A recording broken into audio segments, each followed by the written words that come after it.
Hey, welcome everybody to the Crazy Shift Show. I'm Ira Wolfe. We're back again, and welcome everyone from Googleization Nation. We got a really cool guest today, Chris Rodgers from Colorado SEO Pros. Heard about Chris a couple months ago. We were just talking about that. Someone he works with contacted me. I think I put something out on Harrow or wherever. I was looking for somebody to talk about SEO and recruitment, and somehow I think that's the way it happened. But we got hooked up. So let's do our pretty faces here. Lots of different dashboards here. So I gotta shut down something because we can't see our faces. There we go. So hey, Chris. Hey, how's it going? Good. Meet face to face. So I guess let's start out. Talk since we just met for the first time, really. Introduce yourself. Where the company is. I think you've been around for about 7 years, but you got a long history in the business. So talk about that a little bit. And for everybody else who's on the line, we're live on Facebook, YouTube, and LinkedIn. Let us know where you're listening from, and certainly post any questions that are related to, the SEO in 2020, especially related to HR, recruitment, employment branding, things I talk about every day. So, Chris, show's yours. Tell us a little bit about yourself. How you got here? Thanks so much. I really appreciate you having me on the show today. So I am the CEO and founder of Colorado SEO Pros. We are a boutique SEO agency based out of Colorado. We're just outside of Denver in the foothills. Company's been around since 2012. I've been in the industry since about 2005 in the larger digital marketing space. I worked for a large print and digital marketing company in Chicago in the corporate space for a number of years. That's where I first got exposed to digital marketing. As I got into that process, I really leaned more towards the digital marketing as opposed to the print, and mostly because of the data that was involved. So when you have print advertising, you can do tracking phone lines and different things, but at the end of the day, there's a lot of ambiguity and a lot of unknowns in terms of determining what is working for you and what's not. So that was kind of my first shift towards digital. Left that company to do a full-time master's program in digital marketing. Had a startup for my capstone project that was a social media and travels website in the ski and snowboard industry. That's about the time I moved from Chicago out to Colorado. I was working as a senior analyst for an agency, an SEO agency in Chicago. And like a lot of businesses, I thought that, I recognized some issues and found some ways that I thought we could do a lot better, honestly. So then I started my own agency here in Colorado. We're a pretty small group, so I've got about 9 in-house people and maybe another 9 remote and freelance people that we work with, but we're a pretty small group. Company as a whole, we tend to focus on a smaller group of larger and more sophisticated clients. So we work for clients in the small and medium-sized business, and then we also work for enterprise organizations, some pretty large companies that are solving some pretty tough challenges around SEO. We do specialize in the staffing industry as one of the niches that we work with. Oh, nice. It wasn't intentional, but we ended up getting some clients. Did really well, and then for whatever reason, more of them have found us over time. So probably good background on me and Colorado SEO Pros. Yeah, no, absolutely. So let's start out with a couple things. I've been talking for probably a lot of people that are on the line and listening. We've got. I wrote a book 2 years ago. It's actually it's coming out in the 2nd edition. It's called Recruiting in the Age of Googleization, and really it was more about how the world is changing. Certainly, digitalization, globalization, whatever buzzword we want to use, is all part of that. But I wanted to put it in the context of how, not just being a futurist and just not talking way out there, but how companies are going to need to change the way that they recruit and retain and approach people and communicate. And I really didn't necessarily, I've always done a lot of my SEO And when I didn't, it's working with other people, and I learned from them and so forth. My website, I've had a website for 24 years. I certainly a lot of trial and error, but I've learned over the years to really appreciate what you guys do. It was just, at one point you didn't have, if you knew how to write and you knew how to do keywords and you could put up a simple website, it was easy. Right. It's super complicated. And I one time thought, I think I'm going to help people do it. And I help people build like 2 websites, and I go, nah, I don't think so. It's not an easy job. It's a full-time job. It's hard. It is. And it's even the aspect. I mean, there's so many multiple specialties, subspecialties in video. So just kind of my reference is working with companies, especially with HR recruiters, small businesses that are having a tough time finding people, is helping them understand that recruitment is marketing, and that most marketing today is digital marketing. That's how you reach. That's how you get the reach. So we'll take that off the table. We'll start there. What I guess the next point is, though, is I just asked this question the other day at a staffing firm, and they're really unfamiliar with what even SEO has to do with recruitment. Wow. What role? I mean, we're starting, and again, they're doing a really good job at what they do.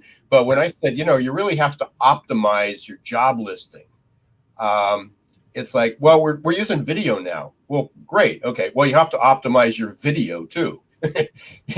So let's start at the very basics. What's the SEO 101 for recruiter staffing small business, and then we'll take it to where we are in 2020.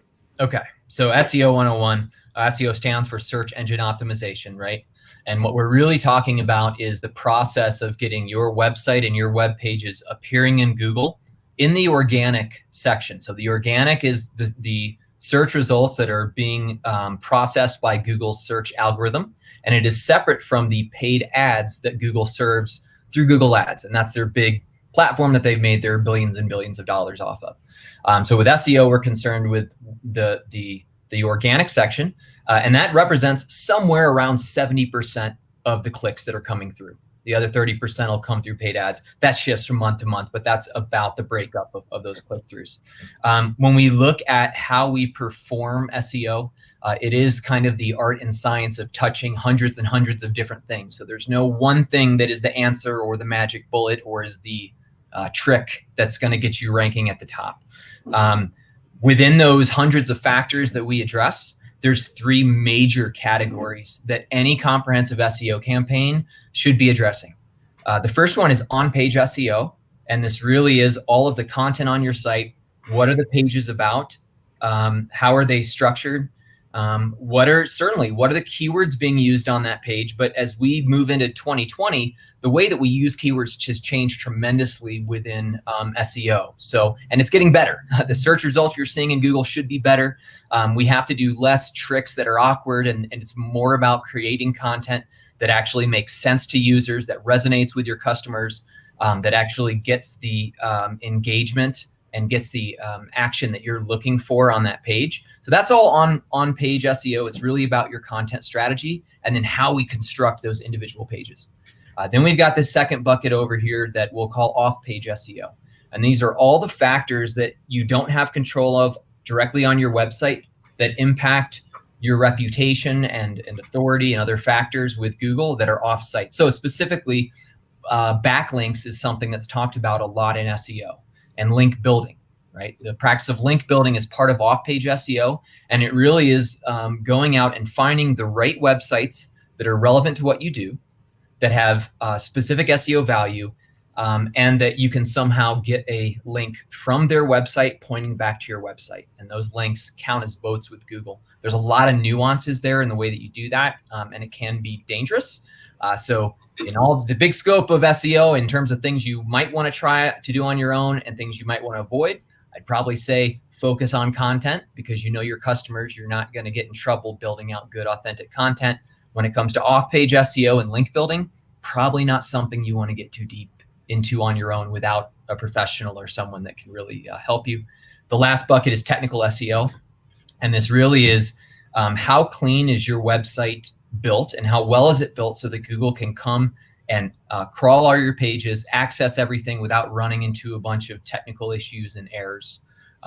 That is something, if you've got a web developer, you could also potentially tackle on your own with a paid tool. SEMrush has a crawl tool in their tool set. SEMrush is a pretty good tool set. Moz has one, and there's some other ones out there. So I think that's probably a pretty good background on what SEO is and the three major areas: on-page, off-page, and technical that need to be addressed.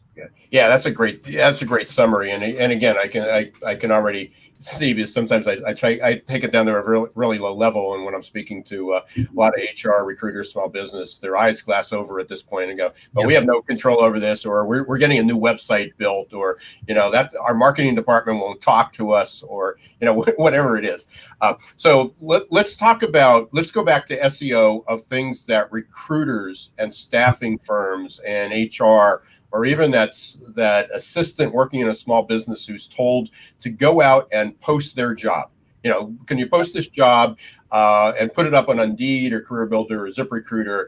And they say, well, that's where we post it. We don't have to do SEO. And my line to that is, yes, you do, because a job listing is a web page. It doesn't matter where it's just hosted on those sites. So from that point, what are some of the things that you tell the staffing clients that they need to do differently with SEO? So there's on-page and off-page elements at play here, right? Okay. There's both of these. So first, I guess the way that I would approach it is I would start figuring out, the position that I have. Maybe it's a really established position and the title is really established. And if you go put that in Google, there are tons and tons of listings, right? You should do some research to make sure that the way that you're describing this position is the way that other people are searching and looking for that position. If it's some unique name, you really need to do some research to see, hey, are other people even going to be looking for this type of job? Or did I just make up a title that no one's going to be looking for? One of the suggestions that I recommend, that I throw out there, and again, I know they may not go to SEMrush or Moz, but I suggest Uber suggests. From Gil Patel, and put the job title in there. See how many people are searching it. What are the different variations of it? How competitive is it? I mean, something free and very easy that they can use. And again, it's a free tool, and it's so simple to say that there's zero searches for chief talent seeker and searcher and seeker. Right. Yeah, and you can and also make sure you're going into Google. Google is it's overlooked, but that data that Google is spitting out, there's billions and billions of dollars and multiple AI systems and lots of technology that's gone into that, so that when you should use incognito when you do this, or some kind of private browsing, so that your history is not getting ingrained in those results. But when you go in and put in a title, do some research to see what is actually appearing in Google when I do that search. Right? Because Google has filtered that a million different ways, that those results that you're seeing are a fairly solid representation of what those people were actually looking for when they put that word in. If you let that sink in, there's a lot behind that. So specifically, as we're talking about recruiters and positions, once you nail down what that title, that position should be, and that you're on the right track there, go start putting that into Google and get in the head of your searcher, the person that's potentially looking at this position. They're probably putting in a geo with it, whether they're searching from outside of your geographic area or within your local geographic area. Do that search, look and see the websites that are actually ranking for that, right? And start making a list of all the sites that have those listings on them. And then now you kind of at least have a base number of sites that you need to get your listing on, and make sure that that's optimized on, right? And that's even outside of what you're doing on your website, because it should also be on your website and it should be optimized.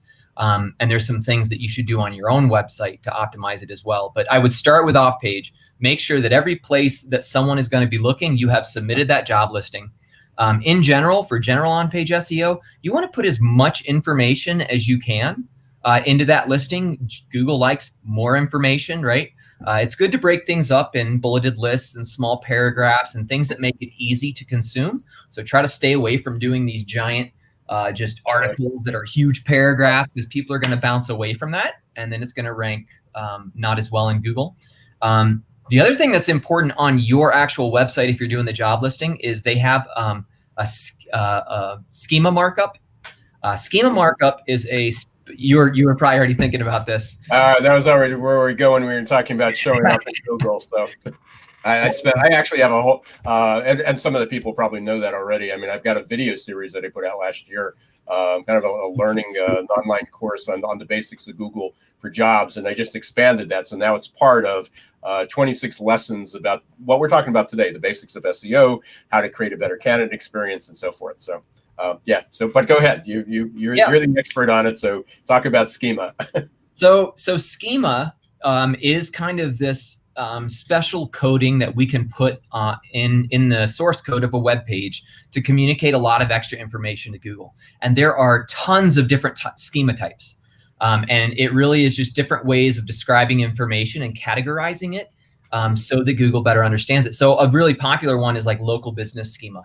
That's something that we have on any local business that serves a local area. You can go into those pages and say, hey, Google, this is the name of the business. Here's the address. Here's the type of business. Here's the service area. Here are the hours of operation, right? And so it makes this connection with Google that, hey, we're not just a website, we're actually a business and we're serving this area. They have one specifically for job listings that you can go in and optimize the job listings. Yeah, Google for Jobs. Yep, and you can you've got a training series on it, so you can direct people there. There is lots of information for it. At the end of the day, what this does is, like I said, it connects the dots for Google. But also, if you get picked up in search results with this schema markup, you're going to be your listing is going to be displayed in a unique way on the web page, often at the top of the page. And again, if you go in and get to the top of the page, right? Yeah. And if you go in and start Googling today some different positions and jobs like SEO manager jobs or this or that jobs, you should be able to see what that schema looks like. And so it's this nice little display at the top, and you've got logos, and then it kind of goes into another pathway. So I think that job listing schema is huge, specifically for recruiters. And then certainly on the SEO side, there's a lot of things that are unique when it comes to doing SEO on the recruitment side. And a lot of that gets into some of the technical things that we do with content strategy in terms of the keywords that we're targeting. There's a lot in terms of the off-page side and link building that's happening.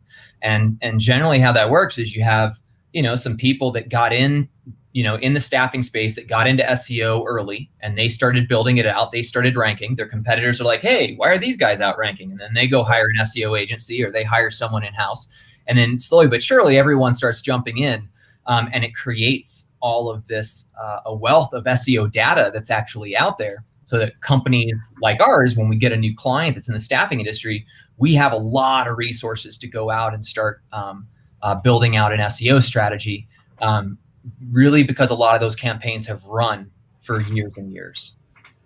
So, hey, but when I keep looking away, one of the reasons I do this on the system we're using, the LinkedIn comments don't come up. So I keep looking down at my iPad, so I do it separate. And one of the things, what did we got? I'm just looking. We had somebody from Maryland, from LA, from Central PA. Very cool. I had a question about Google for Jobs. I will post the link in a minute, and you can go up, or who's ever interested in the Google for Jobs online lessons, give me leave me a comment. I'll respond to everybody on LinkedIn, once we're done, because I don't want to interrupt Chris's time either. So, by the way, the Google for Jobs is, just so everybody's clear, if you don't have the schema, you will not show up in the search. It's not that you won't show up in search. It's that you are, I don't think you're going to appear in the schema, in those rich snippets is what they call them. But those, right. Yeah, you don't show up. Well, actually, no jobs. If you have a job listing on your webpage, if you have it in, well, there's a couple things here, just so everybody knows, since we're on this topic. Indeed, because Indeed's still the most popular job board that people post jobs. 0 jobs on Indeed are in the Google search, because Google does not allow Indeed does not allow Google to index their So if you're primarily using Indeed, it's not showing up at all. So you don't have to worry about SEO because there is zero. You're ground zero. Now, let's say you're using ZipRecruiter or LinkedIn or Career Builder or Monster or one of the other couple hundred job boards out there. Then there's a pretty good chance that you might show up in Google for Jobs even without the schema, because those boards are pushing that over. The problem is when they apply, you're applying through their job board, not on your website.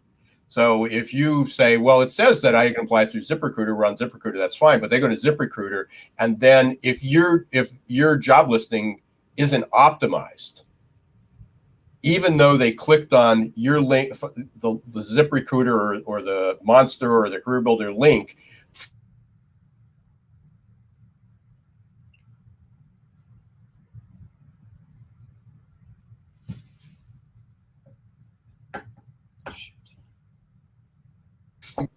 oh, there we are. We're back. Yeah. Yeah. So what I was saying is if you click on any of the buttons and it's not directed back to your career site, okay, then they're taken to a third party, and you may not be the top job listing there. You're just taking to the site. You're entering to optimize it. Yeah. So even if you say, no, we've got it taken care of, we're showing up in Google for Jobs, and we showed up pretty high, but the only way to apply for the job is to go to a third-party site. Now you start the clock starts ticking all over again. So if your job is not optimized, you may be on the second page. Right. You're really just creating all your competitors first. You're creating traffic for the job sites that ultimately, as soon as you get in there, they're going to be serving ads, and you're in their entire kind of ecosystem at that point. Yeah. So that's the one I hear people say, no, we're there. So what the schema does, the schema allows on your website. So you have your company site. That's what you're working for. You're not working for the ATS. You have to have a separate web page with a separate listing. So I don't tell people if you have one job, don't worry. It's fine. If you have 100 jobs that you're looking for, then pick the hardest to fill jobs, and have a separate web page on your company career site. And on that site, that's where the schema needs to be.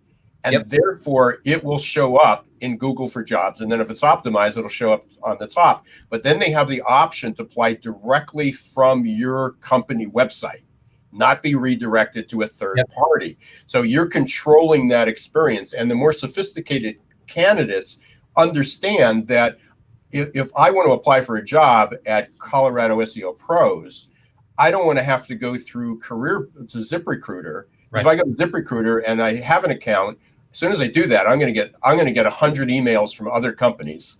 Or if I'm not even get there. Yeah. Or if I'm not signed up for that third party, I don't want to sign up for it because I know it's going to happen. My name goes into their database. They start sending me all these emails with competitor jobs.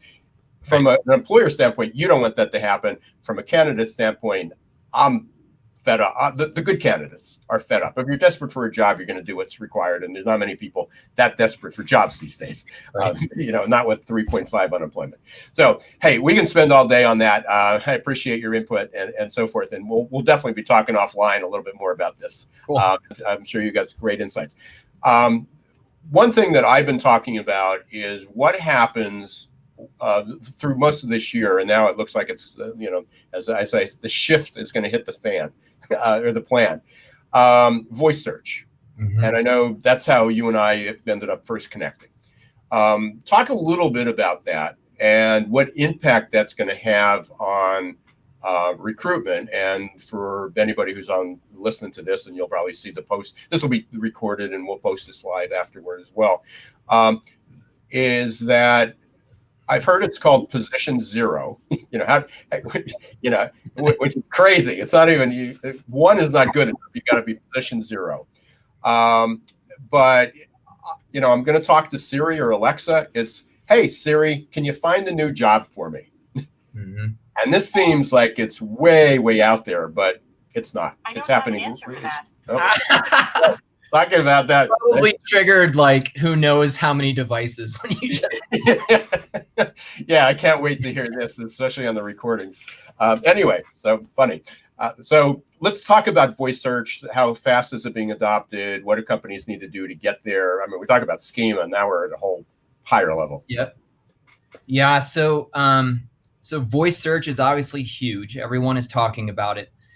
So I would say that it both changes everything and in some ways changes nothing.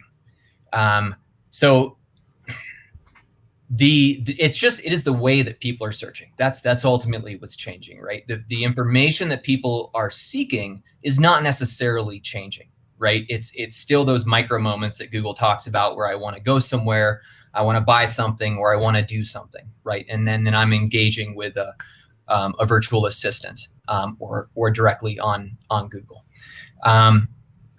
As that changes our approach to SEO, it's not like that's what's driving all of the change, but it goes hand in hand. So if we look at the AI systems that Google started using, we have RankBrain, neural matching, and now this BERT, B-E-R-T.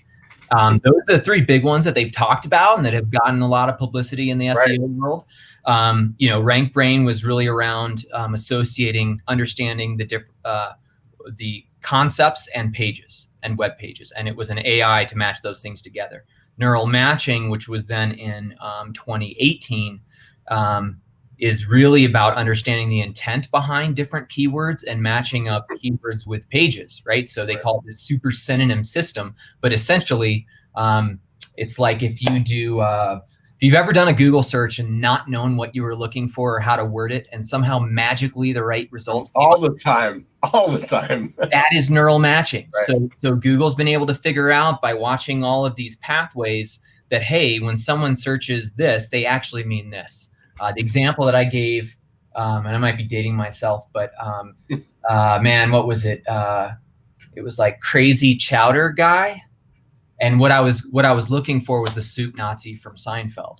And that was one of the videos that they pulled up with a really poor search. And that's neural matching at work. And then this recent one, BERT, B-E-R-T, and I'm not going to go through what the acronym stands for because I can't really explain it because it gets super technical. I got it. But you could look it up. And then it really has to do with natural language processing. So it's Google is better able to understand how different words in a sentence and different words around a keyword, what the context and meaning of all that is, right? So if we look at voice search in the context of Google's technology and how it's progressed, it goes hand in hand. It is less about keywords that we're forcing into a page and more about the meaning behind those keywords when we perform those searches.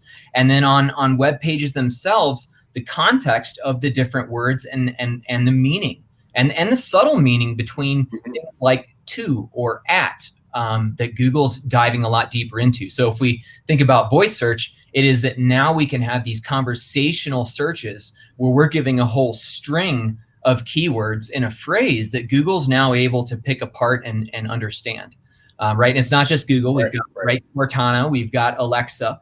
They're all using different databases. So Google, for Google's Assistant and Home Assistant and everything, they're using Google's database, right? When we look at Cortana and Alexa, that for informational queries, they're actually accessing Bing's database. So they're using that as a database. And then obviously, they're tapping Amazon for all the shopping, and they're going to be pushing that all out front and center. So at the end of the day, what it really means is that when you're creating content, that content should have the quality and the natural language flow, and it should include all of the related topics that you think are important. You should think about the questions that people are actually asking around a specific topic when you're writing a page. One tool that you can use is, again, going into Google and putting in different questions and search terms. There's a little section that comes up that's people also ask. That's a good place for you to go and get other target related questions that you can potentially put into the page. And there's implications on schema markup too. So we want to be writing content that is well written. Your spelling should be on point. Unfortunately, the reading level, I think it sounds like the target should be around a 7th grade reading level. So unfortunately, it seems like easier to read ranks better, which is a sad that's a whole nother topic. But and then think about the questions that people are asking, and work those questions into your content. And schema and structured data is important too. So structured data, schema markup. There's a lot of different, that could be its whole other topic, but there's a lot of ways to implement schema markup. All of that is going to help communicate information better to Google for virtual assistants as well. There's like a Q&A schema that you can use. That's a question answer schema that you can have on pages. There is, there's an FAQ schema that you can put into place. And then when you look at like even local business schema, right? If someone's ordering a pizza, Google being able to understand that, hey, this is a pizza place that's in this place that services this area that's open right now. Right. And that's the information that is going to be retrieved and relayed back to the virtual assistant, so that, after you ask to order a pizza, they're saying, hey, this pizza place is 2 miles away and they're open for another 3 hours. And, found that the other day. Yeah. So, no, absolutely. So there's a couple things here, and then I want to be able to kind of wrap up in just a few minutes, because I know we got our listeners got a lot of things to do too, and you and I can talk about this forever. So a lot of rabbit holes we can go down. So there's a couple of basics. You mentioned that. How soon, and this is just an opinion, how soon do you think that recruiting, staffing, hey Siri, Katana, I'm looking for a new job, is going to be, I won't say mainstream, but common enough to be a differentiator? Or is it now? It's not something I would be waiting on, because you've already got this job listing schema. Siri again. And that schema is huge. Like in this space, that schema is huge. Like it's pretty widely known in general if you're looking at SEO in this space. And the amount of like the volume of searches that's happening for that in terms of people looking for jobs, that's always like super high volume search. So right. You have certain industries. So just a statistic that you may not be aware of. I mean, 70% of the population, or 70% of the workforce, and this is Gallup, and it's year after year after year, and it's been pretty stable. 70% of the workforce is not satisfied with their job. They're disengaged. Now, that doesn't mean they're going to look for another job, because maybe they have their compensation, their pay, their benefits. They can't leave. So I hate my job, but I can't go anywhere, which is not good for that company if that's the disengagement level. Yeah. But most of the surveys that are out there say that 50% of the people say over the next few months they will look for another job. Now, we can go through the psychology of that, because when I have in my presentation, I walk through the 7 stages, the 7 decisions that an individual makes when they make that decision. So the first thing is I decide I'm going to look for a job. The second thing is I look for the website. I look to understand what the company is. If I find, I'm going to explore. I heard somebody's looking. I heard Colorado SEO Pros is looking for somebody. So I go to your website just to see what it's like, which means that you need SEO. Is it optimized? Is it mobile ready? Is all that stuff. Then I may apply for the job, because people have jobs already with 3.5 unemployment. Basically, everybody has a job. They're looking for a better opportunity, a better job. So they're going to do a little research. Most and again, this is all documented. People do research before they do that, which goes back to the SEO for your entire company. Now, recruiters and HR are not responsible for all that, but you may be able to get a voice and say, hey, we need to improve this. This is why we're not getting the quality, the quantity or the quality of candidates that you're expecting us to get. You need to fix this. So there's a lot of other things that are required to get there. But I guess my message to everyone is, and there was a question here, is like, what can a company do, like a small business that only does an occasional hiring but doesn't have a strong digital presence? I don't have an answer for that other than get a digital presence, to be able to do that. But there are things where, like Google My Business, which used to be the knowledge graph on the side, which is what you were saying. Make sure that at least you have that information. And maybe the last I read, there was like 50% of the businesses in this country haven't claimed their Google My Business, but it's there. It's just not accurate information. Yep. Yeah, I mean, Google goes out and searches and compiles it, and there's businesses that I look and that's just happened to me like a month ago. I mentioned it to somebody, and I was looking for some information. I wanted to mail them something, and I went, and their address was incorrect. They moved out of there. I knew this business. They moved 3 years ago and didn't update it. So I'm a candidate. I look, I'm on my way. I look it up. I throw it into Waze. Waze is Google. Google looks it up, puts it into their map, and sends me to the wrong place because nobody bothered to pay attention to Google My Business. And Google My Business is probably the most basic, I wouldn't say it's schema, but that if you don't have that information in there, then everything else is downhill. And it's amazing how many people never heard of it, don't use it. And I always say, hey, post pictures of the job force, post pictures of the employee, of your benefits, or your career fairs. It's free. Yeah. And everybody says, well, we're really small. We don't have a budget. Almost everything we talked about, other than hiring you and maybe getting a subscription to Moz, is Uber Suggest, rewriting better content. You can create videos. You can post them on YouTube. All this stuff is pretty much free, including Google My Business, and companies just don't use it. Yeah. Well, you got to invest the time, right? So it's either time or money, but in the early stages, it's worth investing a little bit of time and learning about it and getting some momentum going on your own. And then you can figure out when that stage is right to go out and hire someone. Yeah, for sure. So, hey, we're about 36 minutes into this. We said we were going to do it for 30, so I figured we'd go over. What's some final words of wisdom there, Chris? What can you kind of share with our Googleization nation people? Yeah, I mean, honestly, if you're a business owner, either way, it makes sense for you to be educated about SEO, regardless of that stage. If you're bootstrapping and you're one or a handful of people, it probably makes sense for you to try to start learning some basics around SEO so that you can make intelligent decisions around it. If not, it should be your marketing manager. But there's, Ira, like you were saying, there's a lot that you can do on your own, for not a lot of money, or for, there's a lot of things that are done for free that just investing the time. On our website, on ColoradoSEOpros.com, there's a Learn SEO link in our footer. And then we've got a number of different resources that you can go to start learning SEO from a reliable source. It's the same stuff we have our interns train on. So that's where I would start. If you start out by saying, okay, well, what do I need to do to just hire someone, get some education just a little bit first, because there are some, pitfalls if you just go out there to start trying to spend the money. Yeah, no, I appreciate that. And if they want to connect with you, obviously go to the website. I know you're on LinkedIn and stuff, so.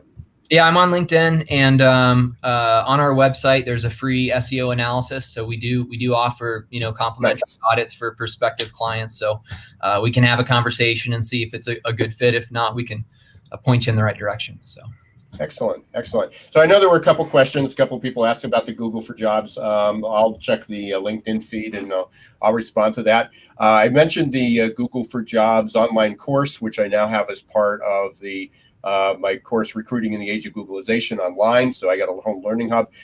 There's 26 lessons up there. So we talk a lot about candidate experience, using video. I'd love to get you back and let's have another session on how to use video. Cool. A lot of different ways. I provide a lot of free tools out there, a lot of inexpensive ways to do it. Everybody's a videographer these days. Where are we? There we go. You got that. You got a really high res video. It delivers everything you need. Authenticity. It's transparent. It's quick. It's easy. And you can post those easy for people to use that. So we have a whole section on that. Looking for ways to expand it. Hopefully we can build a whole module on what people need to do to use Schema for staffing, and be able to share a few tips there. And for anybody who wants to have access, you can go up to my site, which is successperformancesolutions.com. You can probably see it in the background there a little bit. So I'll get it out of the way. Successperformancesolutions.com. Right at the top, there's a button on for candidate experience. You can learn a little bit more about it. And if you use, I think I did a code here. Yep. So if you use code SHRM499, you get basically a year subscription for $4.99. I have in the queue 50 more videos that are going to go up those. So there's going to be 75 videos in all. They're all, micro learning. Some of them are 5 minutes, some are 10, 15. I've interviewed people like you, Chris, and we'll probably put, this up there as a bonus. We'll have that in the system. And the best part, I've been approved for SHRM certification provider credits. So for anybody, so basically right now with the 26 lessons, and we take out all the fluff, when I say the fluff, the intros and some of the side things, people can get 3.5 credits. By the end, they'll probably be able to get 7, 8, maybe even 9 credits for participating, professional development credits. So yeah, so it's been very cool and appreciate that. And again, I thank you. I know you got, you're a busy guy, you got busy things to do. I'm impressed. I enjoyed talking to you. And thanks. Yeah, it was fun. Yeah, we definitely need to continue the conversation offline a bit. I think there's some things we can do, because I learned a long time ago, I don't do what you do. I thought I could. I enjoy doing it for me. I enjoy doing some things, but you just can't keep up with the updates anymore. There's a lot, even within SEO. There's so many like rabbit holes that you can dive it down into. So I was given a presentation about this the other day, and I was talking about the update. And while I'm sitting there, I got like an alert, that I think that's when the BERT update went into effect. And I go, crap, it's like something else. It's like 10 years ago. I was doing a lot of speaking on social media, and I was teaching at a community college, and I would show people, businesses at that point, how they can be using social media. And a lot of people were pretty, I don't want to be Facebook, that's for my kids stuff. And I'm in the middle of showing them how to set up a business page in Facebook, and I go in to do something, and all my instructions are wrong because Facebook just did an update, that changed and moved something. So. If you're doing this video on Schema, you better be on a schedule to update this stuff, because it's nonstop. Yeah. Absolutely, pleasure. You're talking my message. So thanks for confirming that we're on the right track, that I'm talking about the right things. But we definitely need to keep going. So hey, thanks very much, Chris Rodgers from get this back, Colorado SEO Pros. If you remove the hyphens, put a .com at the end of that, you can go up to his website. You can get it from some free stuff. And hey, thanks very much for spending about 40 minutes with us. Yeah, absolutely. Thank you so much. Well, let's do it again. Yeah, absolutely. Take care. Take care.